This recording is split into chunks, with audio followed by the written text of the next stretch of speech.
Welcome everyone to ICAP Grand Rounds. I am going to give everybody another minute or two as we have many people still joining, and then we will get started. Thank you.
Welcome everybody. Good morning, good afternoon, and good evening.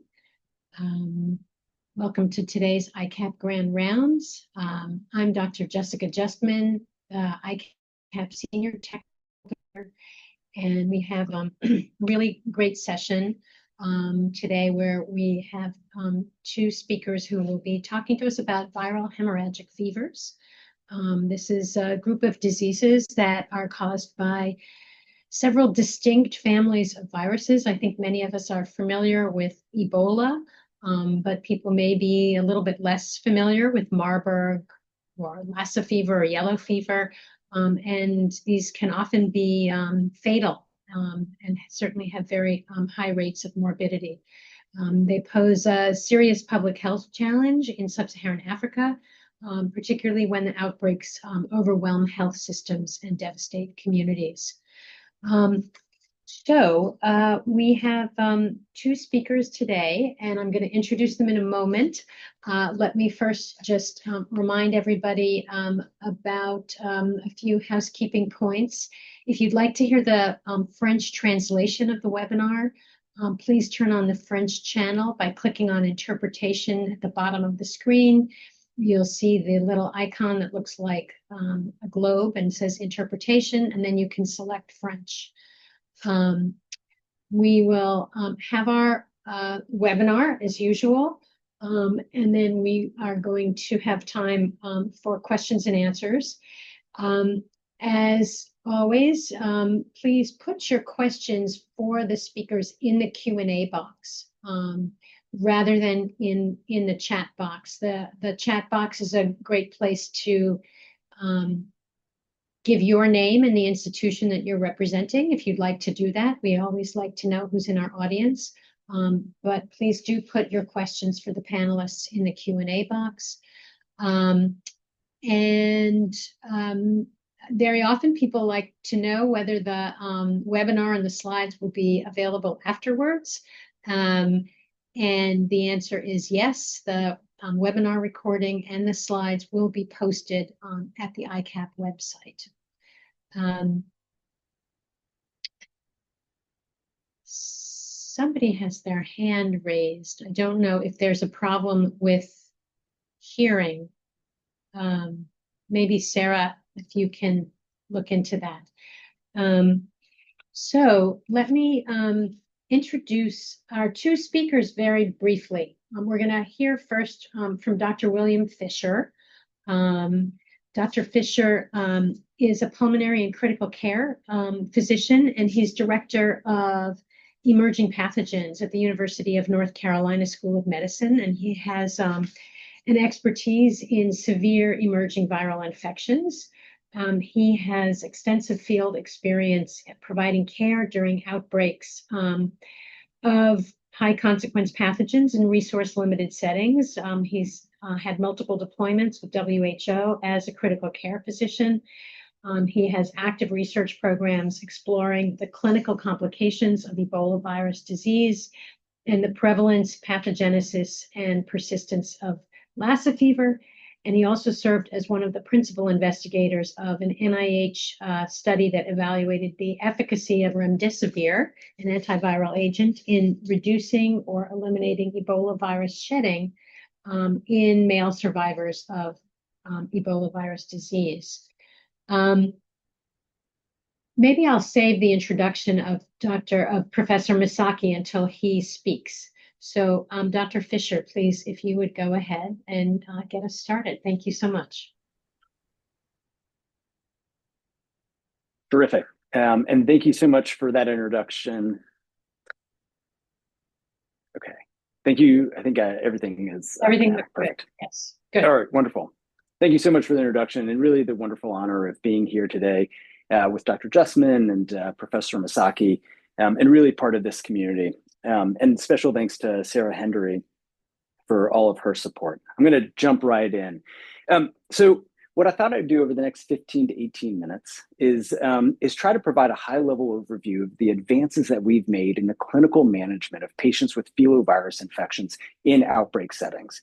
And I want to try to drive home, I think, three really important messages. Number one, although filovirus diseases like Ebola virus disease and Marburg virus diseases were once among the most feared diseases, they are now treatable infections.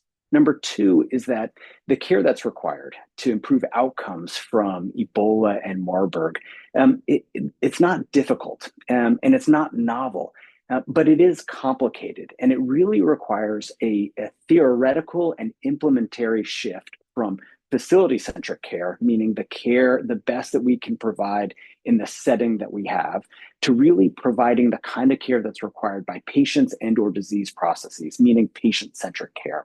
And that's the kind of care that's absolutely required in outbreak response.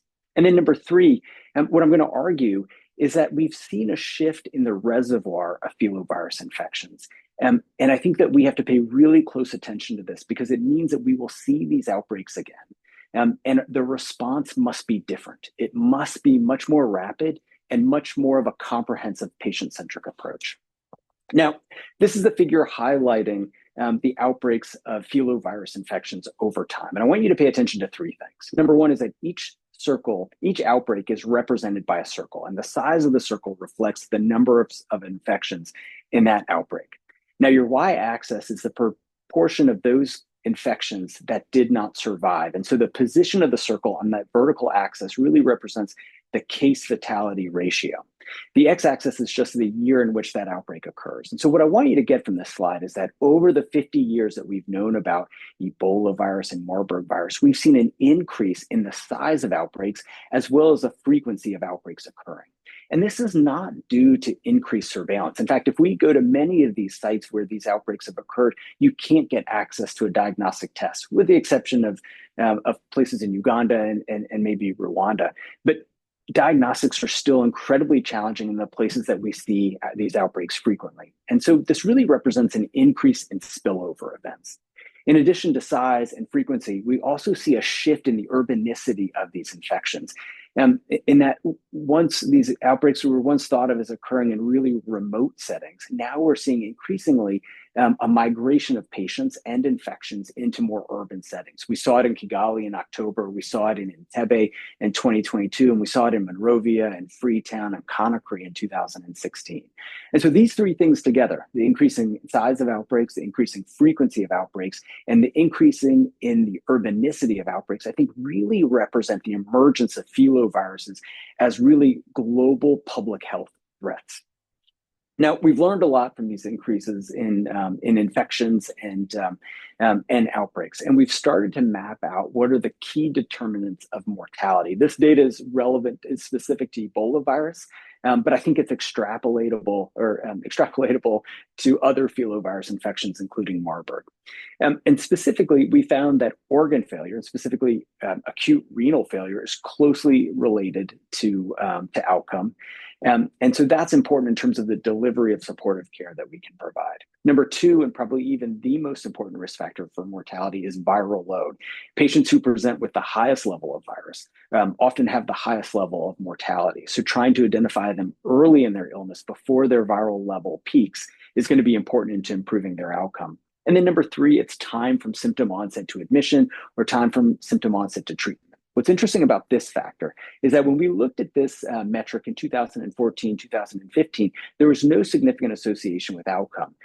But with the advent of pathogen-specific therapies, we found that earlier initiation of treatment leads to better outcomes of patients. And this now allows us to start mapping a patient and disease-specific response to improve outcomes. We're going to go through each one and highlight some of the advancements that have been made in the field to improve outcomes. And I'm going to start with really a focus on supportive care.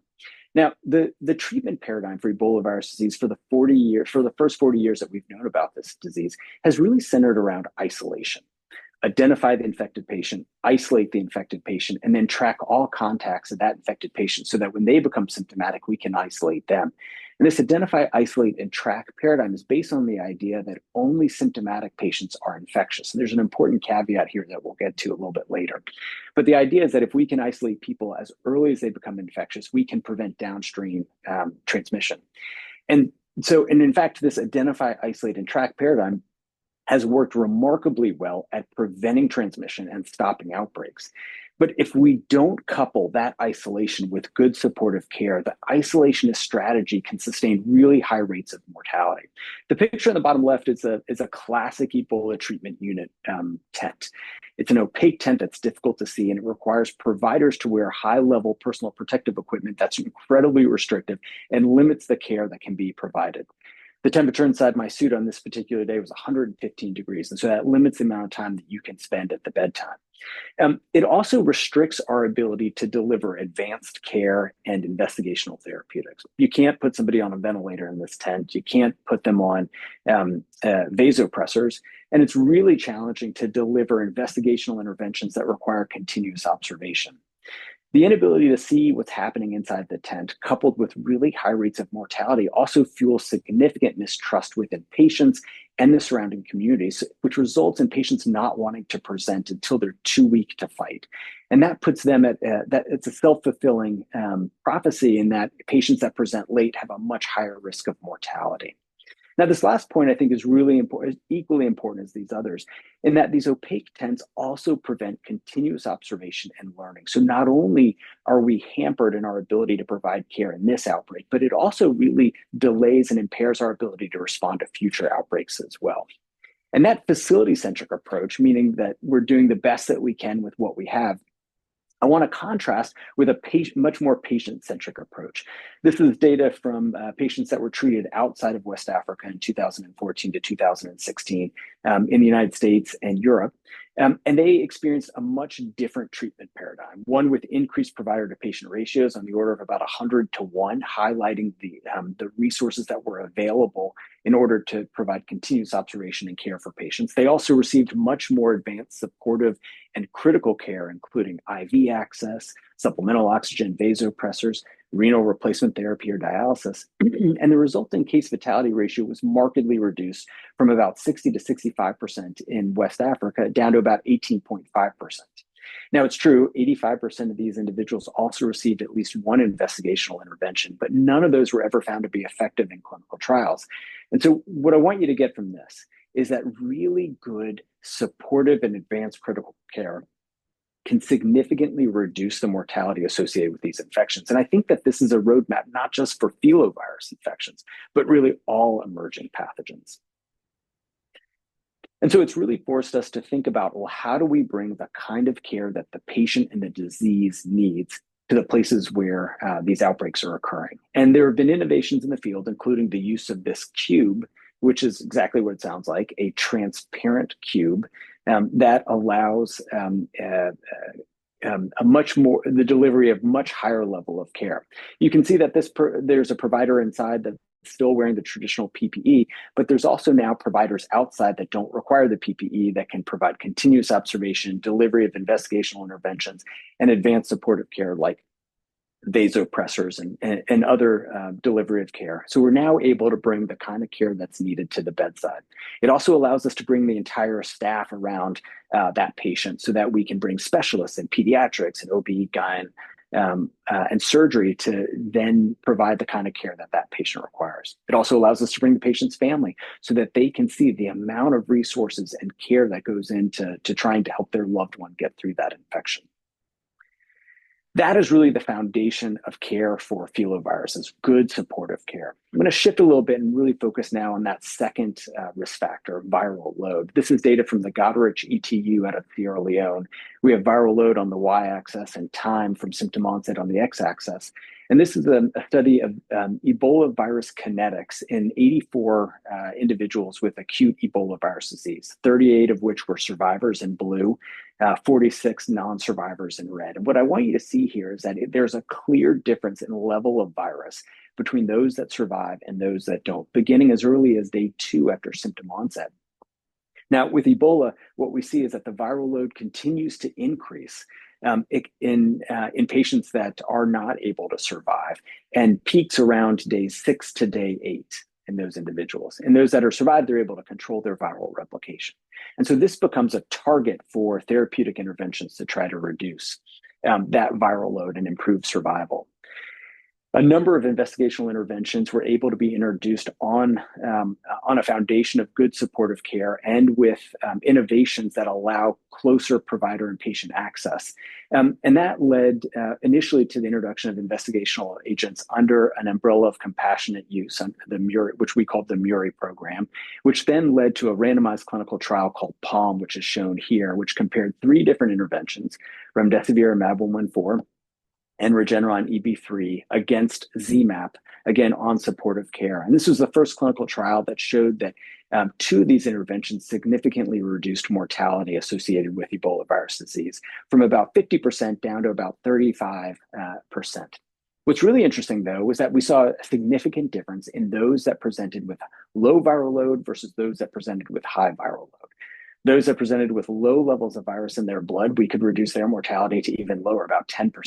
Whereas those with higher viral loads, their mortality was still unacceptably high at 64 to 70%. And if we take a closer look at this patient population, we see that time now emerges as a really important risk factor for mortality. So in this data from the PALM study, the first column is time from symptom onset to randomization. The second column is mortality, 28-day mortality. The third column is viral load measured by cycle thresholds. The higher your cycle threshold, the lower your viral load. And vice versa. And then the last column is the mean creatinine level, which is a measurement of kidney function. In this case, higher is worse. And what I want you to see is that every day from symptom onset to randomization, we see a decrease in that CT value to about 5 to 6 days, meaning the viral load increases. And with every day from symptom onset to treatment, there was an 11% increase in mortality. And so this is critical in that it highlights that we have a narrow window to intervene to try to reduce that mortality. In this study, the median time from symptom onset to randomization was about 5.5 days. At that time point, we see our peak viral loads, and we already see pretty significant renal dysfunction. So the creatinine is now 2.4 to 2.9. This is acute renal failure. And so what's really important here is that these therapeutics cannot be uncoupled from good supportive critical care, because even if we can reduce the viral load, we still have to be able to take care of the organ dysfunction that's present. And so really, this is a bundle of care that's required. But time is important. And the earlier we can intervene, the better chance that we have at reducing mortality. And that's really what reminds us again, is that we can have all of our fancy interventions, but really outbreaks begin and end in communities. And we have to engage with communities before the next outbreak to build that trust, establish transparency so that they can see the really high level of clinical care that's being afforded, so that patients want to present early when they have their best chance of survival. This is a picture from Uganda. The Ministry of Health did a really remarkable job in driving home community engagement and working closely with the community to foster earlier presentation, which resulted in better survival. So I'm going to shift gears a little bit and show you how a different response looks. And this is data. This is a story from the Marburg outbreak in October 2024. 26 cases were identified early in late August of 2024. And the Ministry of Health really responded in a comprehensive and rapid way. They used real-time next genome sequencing to help identify not only the index case, but also transmission patterns. and identified outbreaks that were occurring in 2 hospitals at the same time. They also did something that was really pretty unique in that they quarantined high-risk contacts. This was also actually done in Uganda in the 2022 outbreak, which was novel at that time. And what this meant was they put individuals who had high-risk exposures but were asymptomatic in a hotel or hospital setting, and they screened and they watched them very carefully in a supportive way. And as soon as they developed symptoms, they were tested, and if they tested positive, they were moved to the treatment unit. And so this meant that instead of presenting at 5.5 days when your viral load was at your peak and your kidney function already indicated significant kidney failure, we were able to get individuals earlier, about 24 to 48 hours after symptom onset, before their viral load had peaked and before they had evidence of kidney dysfunction. And we were able to prevent those complications from happening. And this is, I think, in many ways, this comprehensive approach really led to a rapid decline in case numbers and an end to this outbreak before the outbreak was able to enlarge. The other thing that they did, which was vastly different than other outbreaks, is instead of setting up tents, they took over an entire hospital and turned it into a national treatment center. And so what this allowed us to do is use that full complement of clinical skills and clinical tools and resources that we have to really provide the kind of care that's required by the patient and the disease process, so patient-centric care. This is a picture from the ICU in the treatment unit in Rwanda. And you can see that this individual was receiving the full complement of care. They were on a mechanical ventilator and ultimately survived. We also had full imaging capabilities and full laboratory support that allowed us to course correct our care to support that individual. And that ultimately resulted in one of the lowest case fatality rates ever associated with a Marburg virus outbreak of 22.7%. What's even more remarkable is that during my deployment there, we took care of about 40 patients, including 3 critically ill individuals and 2 that required mechanical ventilations, and had 0 deaths. And that's the first time that we've ever seen it. I think that highlights that early identification supported with early advanced supportive care can result in a significant reduction in case fatality ratios. Now, in the last minute or two that I have, I want to talk about that even after we clear the virus from someone's blood, the battle isn't over. And I think this is where we're starting to see a shift in the reservoir that we have to pay close attention to. A significant proportion of survivors continue to have long-term complications, including viral persistence in compartments, including the testes, the eye, and the brain. And the testes are of particular importance because of its potential to lead to sexual transmission. I think the best data looking at Ebola virus persistence, and it's also true for Marburg virus as well, comes from the PREVAIL-3 study that was led by the NIH in Liberia, which followed 267 Ebola or male Ebola virus disease survivors who began donating semen about 551 days from symptom onset, so about 1.5 years after symptom onset. And about 30% of them were PCR positive. Now, PCR is just the detection of viral RNA. It doesn't mean it's infectious virus, but subsequent studies have identified infectious virus among those that are PCR positive. The longest time from acute illness to detection was 40 months, meaning more than 3 years. And so I think that this is an important complication that we have to think about and we have to address in a way that doesn't increase stigma among survivors. And part of the concern and complication really comes from now multiple episodes of molecular evidence of sexual transmission. I won't go through this in detail, but this is from 2016. A couple months after the outbreak was declared over in Guinea, we saw a new cluster of cases that were traced back using sequencing to a male survivor who was infected in 2014, highlighting the ability of this virus to persist in survivors and ignite new outbreaks long after they've cleared that virus from the blood.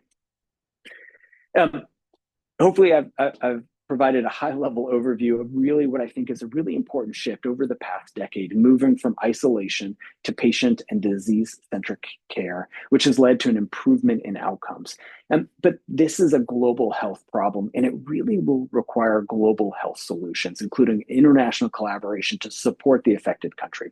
We can't build a wall around countries and prevent viruses from entering. That will not be effective. We have to embrace the global community and support each other when these outbreaks happen so that we can stop them at their source. It also requires close community engagement. We can't show up after an outbreak has started. We have to build that trust before outbreaks begin. And we have to really think about how do we improve decentralizing diagnostics so that it's easy to get a diagnostic test when somebody is symptomatic. And then ultimately combining supportive care with critical care and pathogen-specific therapeutics will do two things. It will reduce case fatality rates, and it will encourage patients to present earlier in their course of illness, which will give them their best chance of survival and reduce ongoing transmission. We also have to think about filovirus persistence in the genital compartment and design clinical trials to try to eradicate that compartment, not just clear it from the blood. This will be important not just in stopping the active outbreak, but also future outbreaks from happening as well. I will stop with this slide, which is a picture of Disco Hill in Liberia that shows where many of the people who succumbed to the Ebola virus disease epidemic in 2014 were buried. And for me, it's a reminder that we can never go back to this period of isolationist approach. Thank you so much. I'll stop there. Happy to take questions after Prof. Misaki. Great. That was really fantastic. Thank you, Dr. Fisher. Now we're going to hear from Professor Misaki Wayangera. Professor Misaki is a medical doctor with training in immunology, clinical microbiology, vaccinology, human genetics, and genomics. His research has focused on identifying, researching, and advancing targets as new molecular entities for drugs, vaccines, and diagnostics against infectious diseases. Professor Misaki is a senior lecturer and chief scientist at the Uganda Ministry of Health, and he's also chair of the Uganda Ministry of Health Scientific Advisory Committee on Epidemics and Dangerous Pathogens.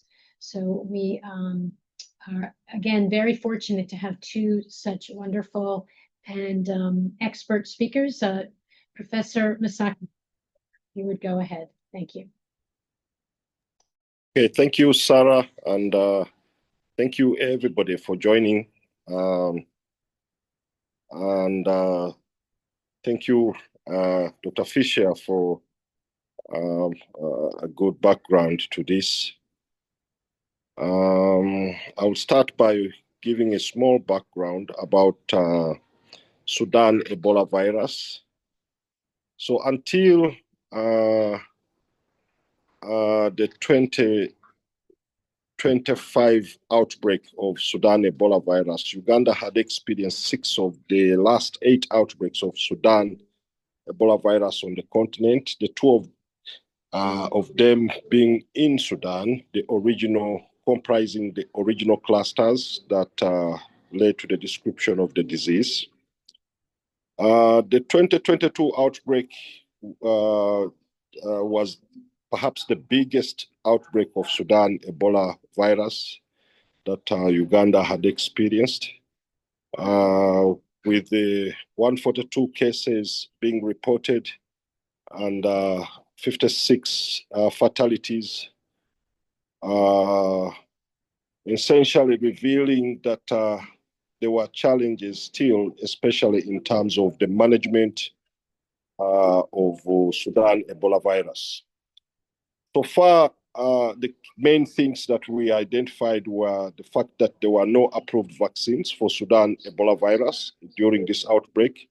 But at the same time, we realized that there were no prior concerted global efforts to evaluate for licensure existing candidates for vaccines. During the 2022 outbreak, we made efforts to implement a similar ring vaccination trial, as was done in West Africa for Zaire Ebola virus. But we faced several challenges and bottlenecks, particularly in terms of administration, issues to do with the regulatory and logistic frameworks to allow for the timely deployment of these vaccines. Because of this, even when we had developed a protocol during the 2022 outbreak, the protocol got approved late. And by the time we are getting the approval for the protocol, two things had happened. The outbreak was fading out, but at the same time, in the course of course, these two outbreaks, this particular outbreak, we had industry commit to providing IP, which IP essentially would lead to the results that we will be talking about during the 2025 outbreak. So we decided to keep this protocol alive, essentially making sure that first, this protocol was an adaptive clinical trial protocol, incorporating the three candidates of vaccines. The first one was the IAVI vaccine. The second one was the Merck vaccine. And then, of course, we had the Oxford vaccine, all delivered to Kampala. These vaccines were kept by the National Drug Authority. After the outbreak, two of the vaccines were withdrawn, and we remained with the IAVI vaccine. Next slide. So in order for me to essentially tell you well about what we did with this 2025 outbreak, it's important that I describe the outbreak. On 30th January 2025, this year, the Ministry of Health declared an outbreak of Sudan Ebola virus in Kampala. That outbreak starting right in the regional referral, with the index case being a nurse who ended up transmitting to three of his colleagues in the hospital, but also transmitting to 5 immediate family members. The most important thing here is to appreciate that this index case, even though we knew they were working in different private facilities in the city, in addition to being deployed in the national referral, we failed totally to track or trace the potential source of transmission. The modeling that we have done so far indicates that transmission probably started as early as October, running through different cases and before the index case picked it up. That said, that essentially represented the first cluster of transmission happening from the index case. But we had another cluster which essentially was not linked to the first cluster. This cluster involved a pregnant woman who delivered in one of our hospitals and turned out to be positive for a Sudan Ebola virus, and went on to infect the sister, one of the sisters to the index case. But also, of course, this index case had a child, which child also led to transmission. The P1 led to infection of an auntie, who is the case number 12. That auntie eventually moved out of Kampala and went to live up country, as I'll show you in the next map. The key thing to get to understand is that, next slide, is that the index case, despite having been exposed in Kampala, at the point when the index case was not responding, the family decided that they should try alternative treatment. So the father moved the index case to the Eastern District of Mbale, And that's in terms of geographic dispersion. Some of the cases, especially for the family, were held and treated in Mbale district. But also the child, the 4-year-old child of the mother was taken to Jinja and was being cared for in Jinja. And that's how that case emerges in Jinja. But the main epicenter was Wakiso, Kampala. And of course, the movements of the case 12 through Chegegwa, Fort Portal, and Toroko are indicated on the map. So briefly, this was a small outbreak involving 14 cases, 2 of whom died. A lot has been spoken about care and how care has improved outcomes for Ebola virus and Marburg virus by Dr. Fischer. I will not go into that detail. Next slide.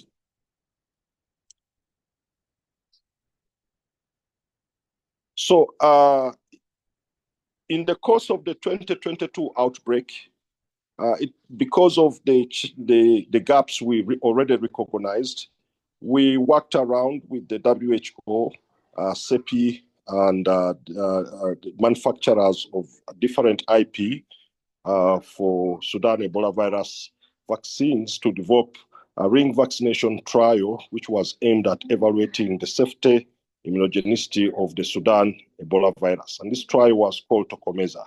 The protocol was approved in 2022, and despite the fact that it was approved in 2022, it was not implemented because the approval came in late.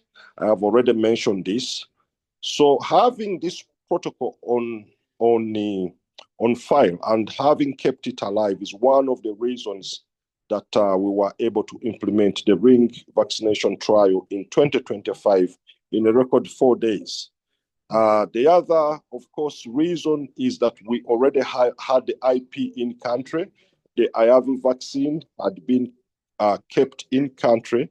Following this outbreak, efforts were made to obtain the temperature logs and evaluate the viability of this vaccine. And subsequently, of course, the National Drug Authority approved that this vaccine was safe to use. And that also was one of the factors how we managed to deploy to start this trial within 4 days. Next slide. There are other things important to talk about.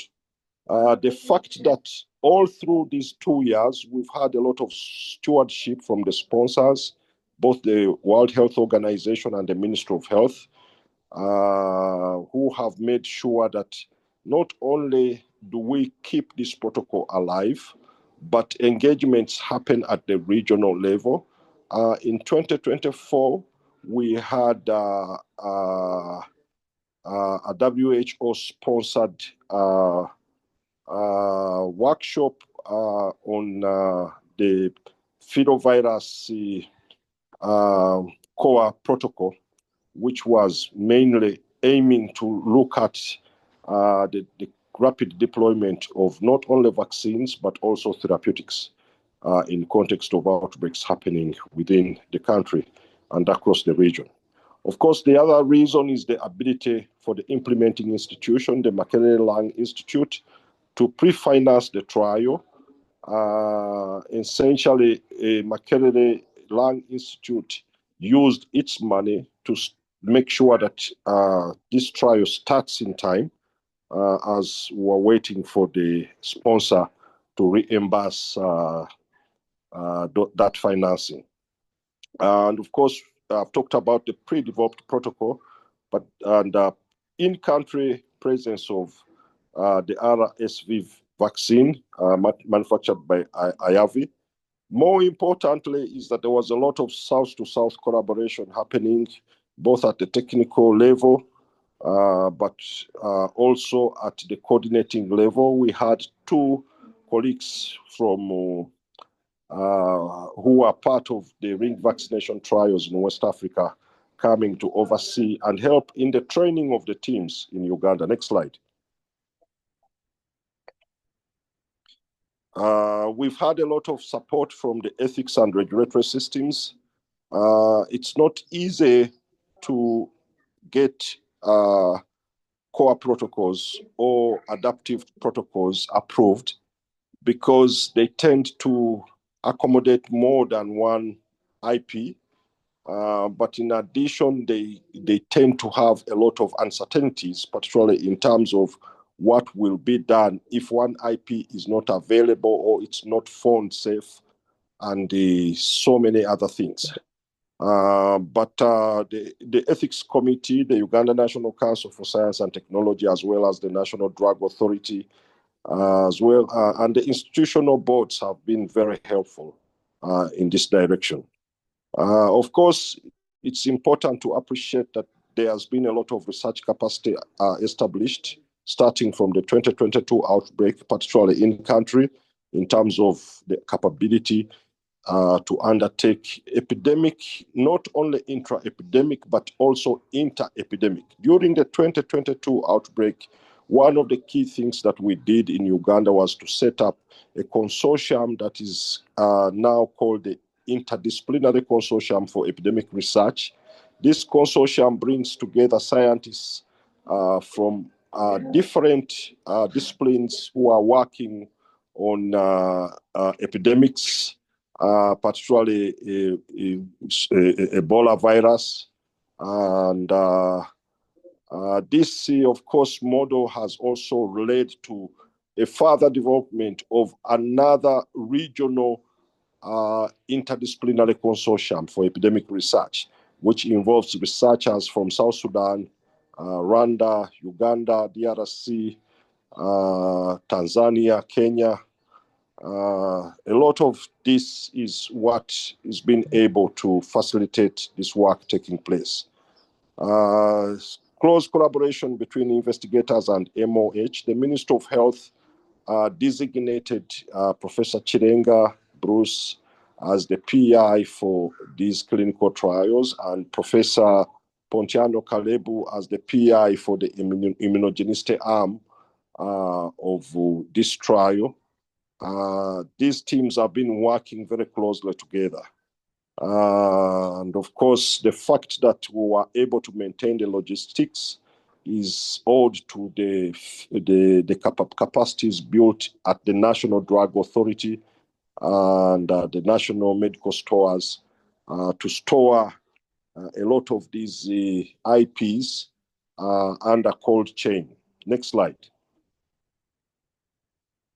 So it wasn't all rosy. We also had several challenges, which I will talk about. The first challenge being the fact that we had some level of vaccine hesitancy, especially among healthcare workers, many of whom were arguing that they had received the J&J vaccine, or some of whom actually simply were not comfortable about, of course, receiving a vaccine.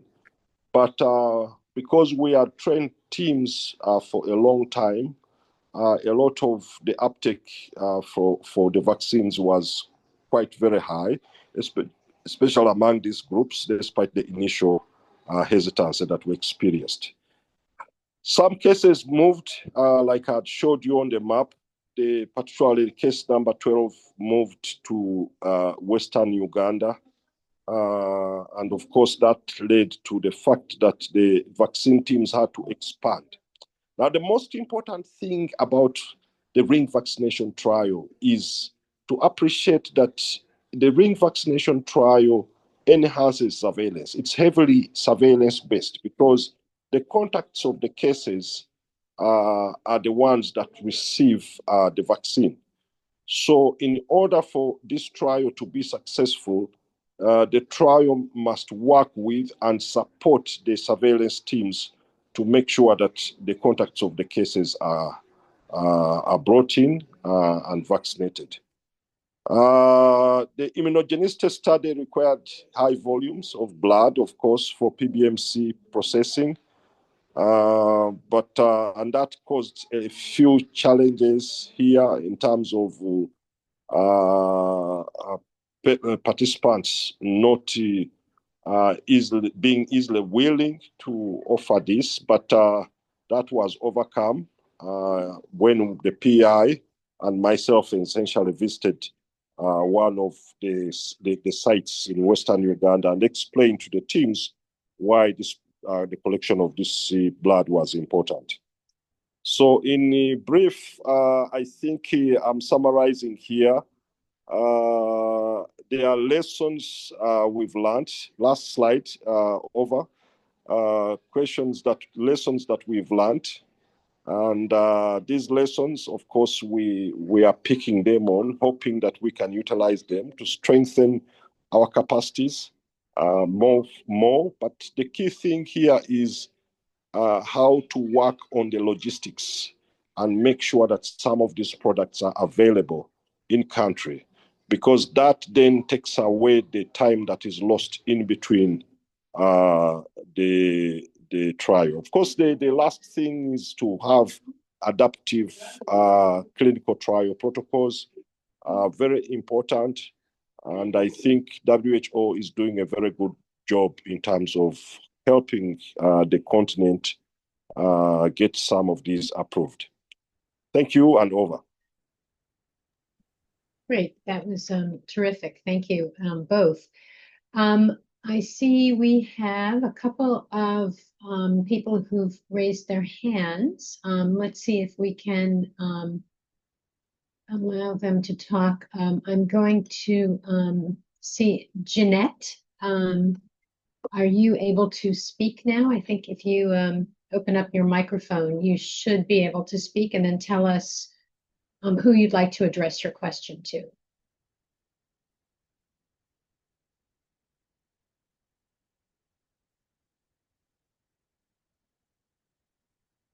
Jeanette?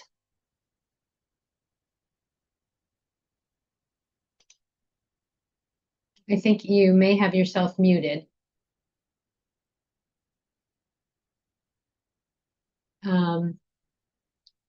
If that is not working, you can certainly put your question in the Q&A box. Let's see, Sabina, are you able to speak? Did you have your hand up?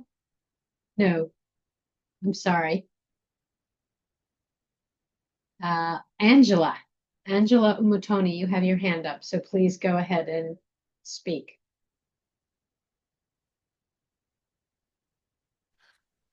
Hi, hope you're hearing me. Let me know if you're hearing me. Yes. Yes, my question is to Dr. William. Very nice presentation, and that was very informative. You mentioned persistence of Ebola or Marburg viruses in semen. I was curious to understand what is the level of viremia that is considered infectious in semen or people that are lactating? Thank you. That is a very challenging question. First of all, it's a really important question, Angela, and so thank you for asking that. It is a great question. We know that the level of virus that's required to initiate an infection is very low, but we don't clearly understand what all of the bottlenecks are in sexual transmission. So we see quite a high proportion of male survivors, or people who survive, males who survive Ebola virus disease and Marburg virus disease, have PCR positivity in their semen soon after their clearance, soon after they're discharged from the treatment unit, and that declines over time. Not all of those PCR positives are infectious virus, and not all of those infectious virus, very, very few of those infectious virus individuals with infectious virus in their semen go on to have sexual transmission events. And so this is a really important topic that we have to study to understand what the bottlenecks are and try to identify what leads to sexual transmission. We see a higher level of positivity, PCR positivity, in older men. And there are threads of evidence that link to increased PCR positivity among people who have higher viral loads during their acute illness, and maybe some with certain symptoms like diarrhea. But to get to your question, the answer is I don't know. I don't know how much virus it takes. And so the reason I bring it up is because I think we have to think about how we design our therapeutic clinical trials to really evaluate our ability to not just eradicate the virus from blood, but also these compartments, and build off of the success of the vaccine studies and understand, do vaccines protect sexual partners? And we think that it probably does. And do vaccinated individuals have a lower risk of shedding even if they become symptomatic? So we have more questions than answers at this point, but thanks for bringing this up. Great. Jeanette, do you want to give this another try? Are you able to unmute?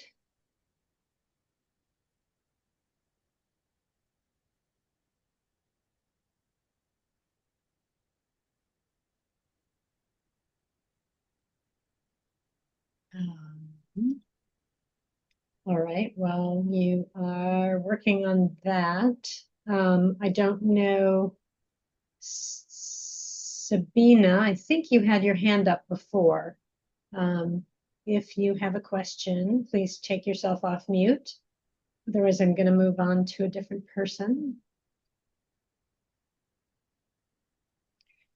Karine Mapenzi, please go ahead.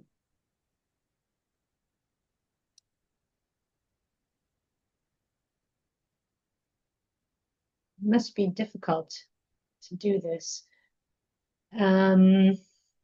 There's a question in the Q&A, and if it's okay, I might just address one of those while we're trying to unmute. Yeah. So Dr. El-Sadr asked a really important question, said, I recall some ocular cases in 2014 outbreak suggesting that virus remaining in sanctuary spaces. Is there follow-up of those cases, and do the cases of ocular disease resolve or relapse? This is a really important complication, and that's the presence of uveitis or inflammation in the eye following clearance of the virus from the blood. So Steve Ye is probably the world's expert on Ebola uveitis. I think he's now at the University of Nebraska, and he, along with Ian Crozier and a lot of others, have done really remarkable long-term follow-ups of survivors in Liberia and Sierra Leone in terms of following them. And I do think that there are significant sequelae associated with viral persistence and uveitis, and in some cases, the development of cataracts. But we don't know. I don't know that I've ever heard of a case of isolated uveitis leading to recrudescence in an individual.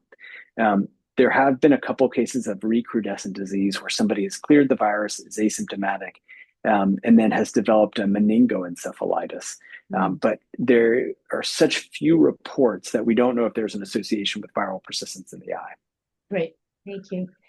I think I'll ask a question I've been wondering about. I mean, I think, both of you sort of talked about the importance of collaboration and preparation and building capacity. And right now we are in a time of shrinking global public health resources. And I wondered, with that context in mind, which aspects of earlier treatment and patient-centric care do you see as most possible in the setting of shrinking resources? And I recognize it's a difficult question, but, this is a sort of public health focused webinar. And I think it's just interesting to think about these very difficult challenges, and wondered what your thoughts are.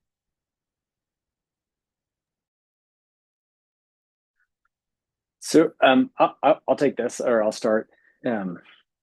This is the problem with having a critical care physician here, because they have an opinion about everything. So look, I think we can't think of this as a zero-sum game. I don't think we should think about, should we put resources here or there? I think you're right. I think the funding for global health is under threat. But just as important, global collaboration is under threat. And I think that we have to protect that. As healthcare providers, we have to protect it. And I think, you know, this is an extrapolation from a Martin Luther King Jr. quote, but you know, an outbreak anywhere is a threat to lives everywhere. And so I think if we can present this in a number of different ways, but we cannot ignore an outbreak anywhere because it really represents a threat to lives at that site, but also globally. And so I think the resources, to be completely honest, I think the resources need to be directed and right away to diagnostics and surveillance. We have to know. And the mistake is if we don't look at, the cases are going down, and that's just not true. We have to really ramp up global access to diagnostics. And I think that begins with decentralizing diagnostics. Right now, viral hemorrhagic fever diagnostics are really limited to a few central places. Even in our country, in the US, it can only be confirmed at the CDC. And I think that's a mistake. I think that limits our ability to respond. And so I think we have to unleash the full power of the global community and accelerate access to diagnostics. I think that's really important. And then and vaccinations as well. Prof. Masaki really presented, I think, a really important thing. Prevention is always better than the cure. And so if we can prevent people from becoming critically ill, that's more resources available for diagnostics and other care. I'll stop there, but I could go on about this. Yeah, and there is also a question somebody has placed a question in the chat that when can a breastfeeding mother who had viral hemorrhagic fever be advised to continue breastfeeding? Or when can we make sure that the breast milk is safe after the illness? I think the question is a very good question because it builds up to, again, the patient-centric approach to management. Because in West Africa, survivor cohorts were set up. And I think one of the papers describing those survivor cohorts came out early this year. I'm not sure about the journal, but we have similar cohorts in Uganda. And one of the things that you get to learn is the differential persistence of virus. Some people are able to clear virus quite early, while other people have protracted residual virus in some of these privileged areas, be it the testis. So that essentially calls for a personalized approach. It's very difficult to have a specific timeline of saying. For example, we've had a survivor, a male survivor who has been persistent from the 2022 outbreak, who has had the persistence secretion of virus in the semen coming through, I think, for over a year. And of course, part of the work that we've done in partnership with our colleagues at CDC Atlanta is to try to examine whether this virus is infectious or not. Unfortunately, a lot of this work is not as easy as it could be presumed. A lot of efforts have been done to try to develop more sensitive assays for culturing virus, including trying to use mice brain. A lot of this work eventually will come out, I think, in publication with the colleagues from CDC Atlanta. But that tells you that among the many male survivors, you're still having a differential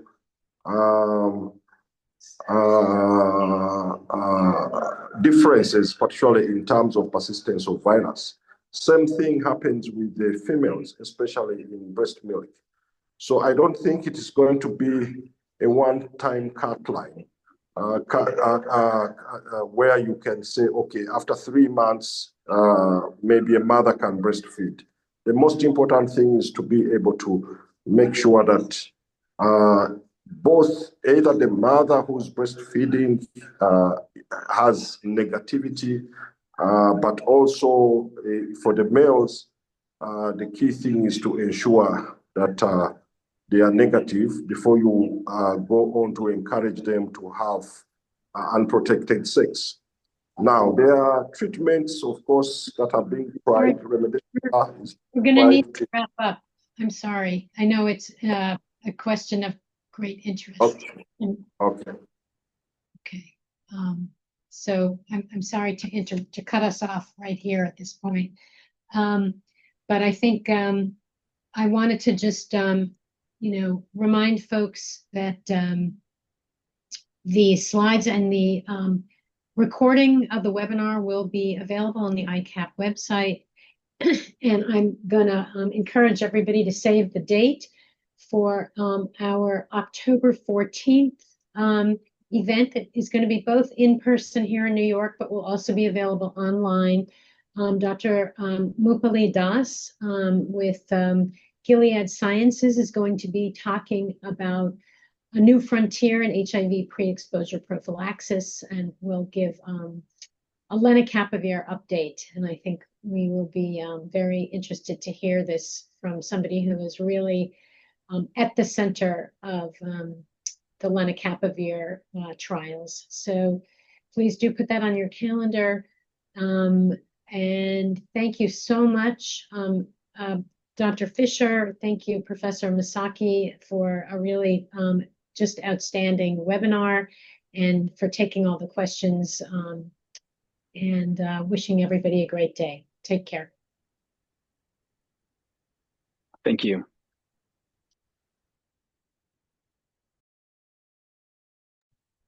Thank you very much, Doc. Thanks, Veronica. Thanks, Prof. Misaki. Good to be with you. Thanks, Sarah.